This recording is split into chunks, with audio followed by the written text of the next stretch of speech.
All right. Welcome back to the Nimrodjaune podcast. I'm your host, Jack Adewale, and welcome back.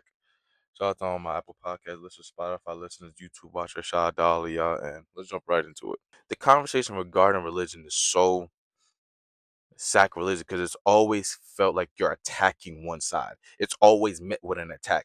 You're always degrading or demonizing people who say they don't believe in religion, say, yo, you have to be saved or go find God. And the people who are saying say your God doesn't exist because you just told me I need to be saved to go find a God I don't believe in.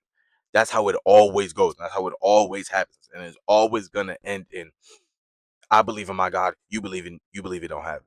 He's not real. That's how it always happens. It always ends this way. And it continuously drives me nuts. Especially when people use it as like a moral high ground. As in, oh, you believe in that?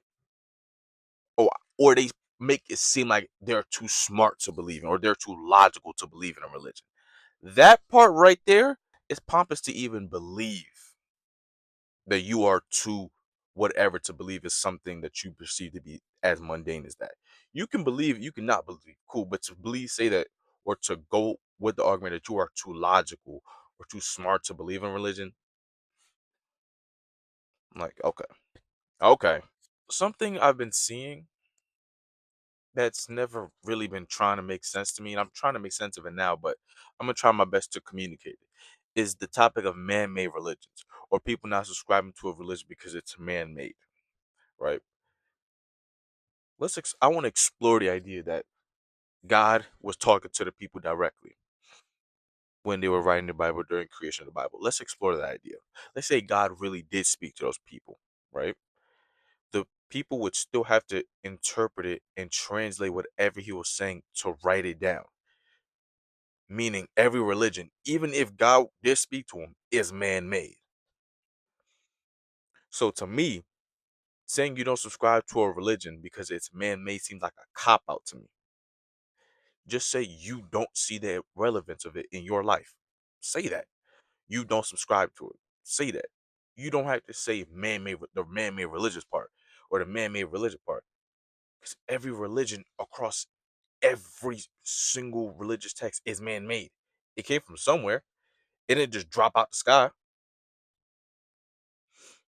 It's all just faith. That's literally all it is. When you start trying to get into the topic of trying to prove it's right or that's where I stray away from because that's a never-ending argument. But on mine, because you could just state it doesn't subscribe to you. It's not your point of view. It's not really what you're about. It's not the things that you really attribute your life to. Just say it how that is. Don't try and come with the man-made part. Because if we're coming with the man-made part, we're trying to stray away from man-made concepts.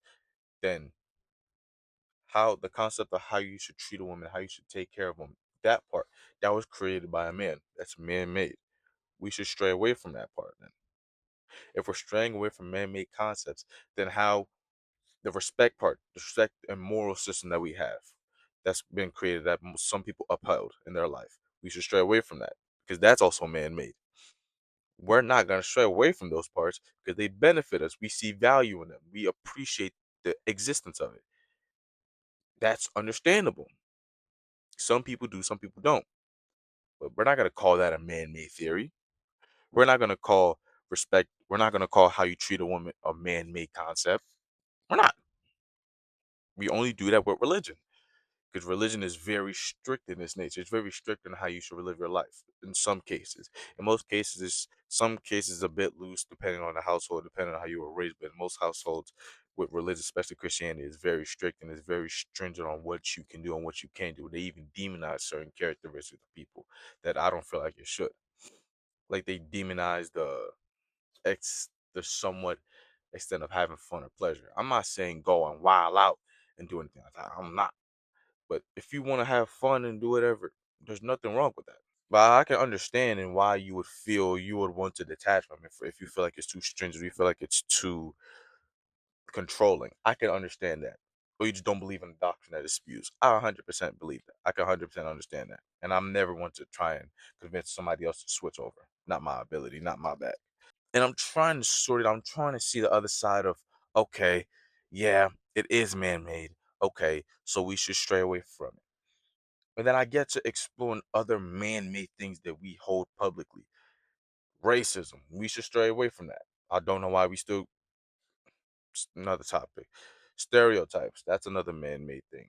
How you judge every person based off of a small example. That's a man-made theory. We should run away from that. I agree. These are some things we should run away from. Capitalism, the extent of trying to uphold people that are already up and push people that are already down. We should get rid of that. We should run away from these things. 100%. Not because it's man-made, because it's genuinely nonsense. Racism is some of the most disgusting things you can do or even internalize.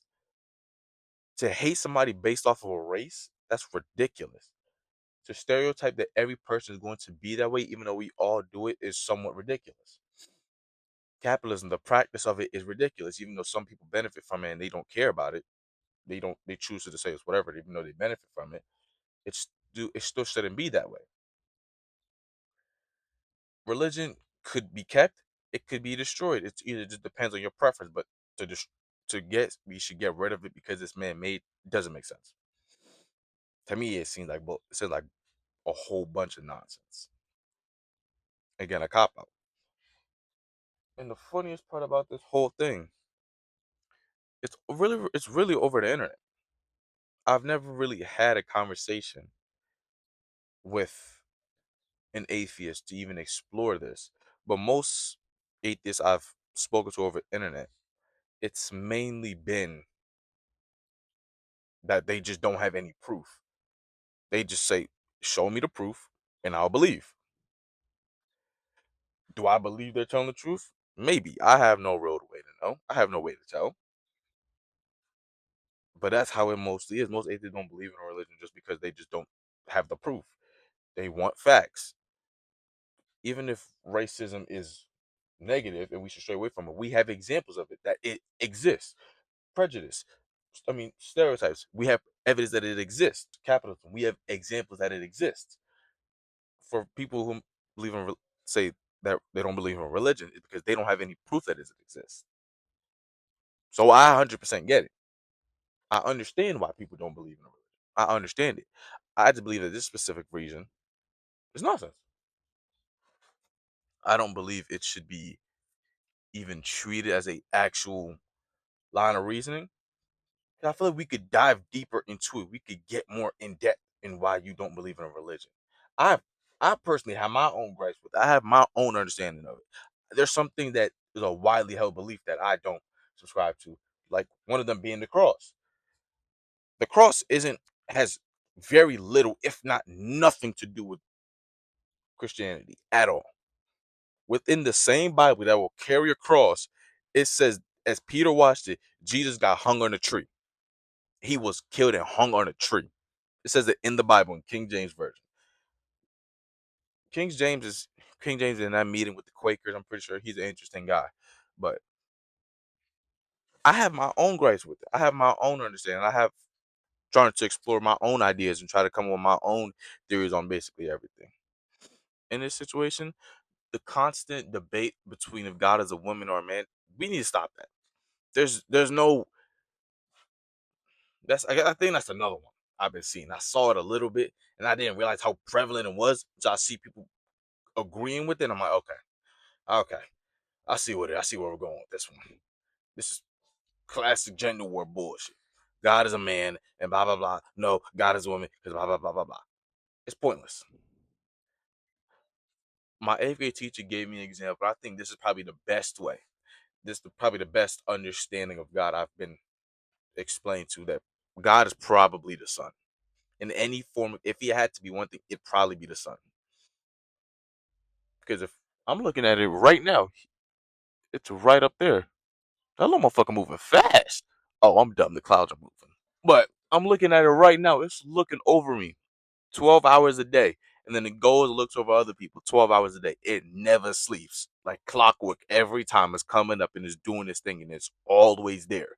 Even when you don't see it, it sees you. Or it casts a shadow down on wherever you are. It casts something through your blinds. It's showing itself in a form or fashion. So to attribute it to a gender, I feel like it's just gender war. I just feel like it's nonsense.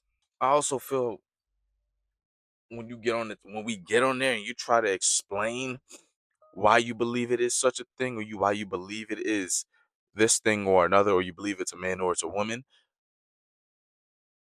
it mostly comes at the degradation of the other race. So if you say God is a man because there's no way God could be a woman because they will make mistakes and yada yada yada, or there's no way God could be a man because only women can give birth and we were raised as goddesses and stuff like that.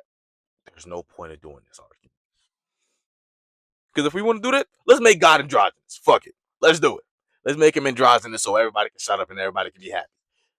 But no, we got to decide if he's a man or a woman. He's the sun. Let's do it that. Let's make him an inanimate object. Oh, he's a tree. They're all around us. There's trees right here. Some of them are dead, but there's trees all around me. I don't know why we keep trying to attach a gender to him or an identity to him. Let him be what he is. Let's let that. Let's let the concept of what a higher power is refrain from being attached to a human description. Let's leave that alone. Because every single time it just spawns more and more opinions on why he isn't the other side, but he's more on the other side, but both sides don't have any proof on why he is each side outside of what the person who wrote it. I'm gonna see y'all next week. Yeah, see y'all then. Peace.